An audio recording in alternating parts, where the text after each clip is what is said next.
Okay, in this video I'm going to be going over 2-point perspective. The difference with 2-point perspective is you have 2 vanishing points.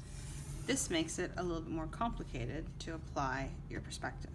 So here's my horizon line. I'm going to draw 2 vanishing points on the page. In this case, in 2-point perspective, my single line is just a straight line because I'm creating the corner of the object. All right? So what I'm going to do is I'm going to connect the bottom corner, so the bottom point at the end of the line, to the vanishing point on one side, and I'm going to do the same with the top of that line to that same vanishing point. On the other side, I'm going to do the same thing, but going to the other vanishing point. So I'm going to take the bottom spot, that line, and connect it to the vanishing point, and the top spot and connect it to the vanishing point.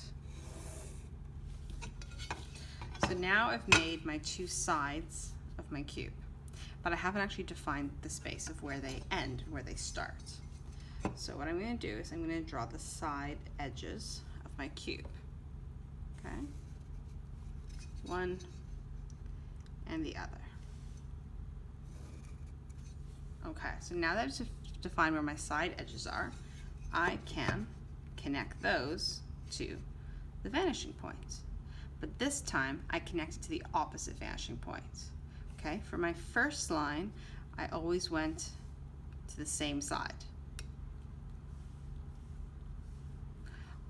On my side lines, okay, the sides of my cubes, I'm going to the opposite vanishing point because I want my lines to cross. And by crossing, I create the very top of my cube, or the roof of my building. And that creates that top section, so I can have 1, 2, 3 sides of my cube showing.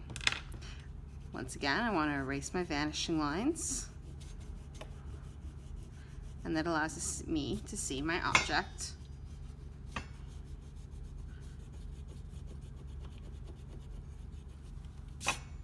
as 3-dimensional. Now, just like before, the rule is the same no matter where you're on the page, but I'm going to show you where it looks like in a couple different locations so you can see what happens.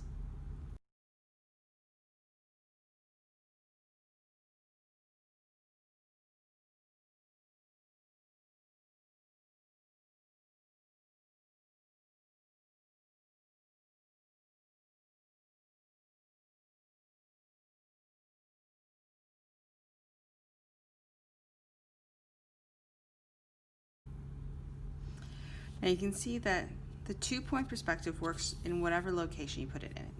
If, however, you put your line over top of your horizon line, then you'll see that it goes straight back to the vanishing points, and your building, your box, your whatever, has no top and no bottom. These ones do because they're higher or lower than the horizon line, but because this one lands right on the horizon line, we can't actually see it.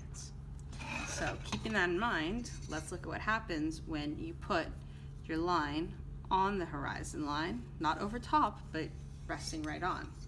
Just as before, the bottom edge is already directly going to the vanishing points, courtesy of the horizon line. So I only have to illustrate the top, and that will help me create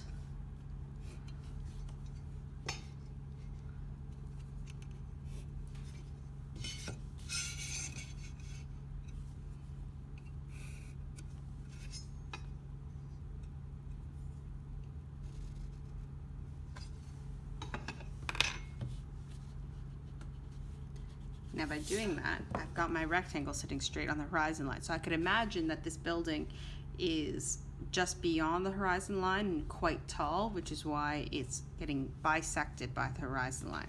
So you can see no matter where they are, it falls in space. So just like the other one, I'm going to go ahead and apply some shadows to it. So here's my corner sun, and I'm going to go ahead and apply my shadow. So once again, the sun's shining that way, so I should have shadows on this side.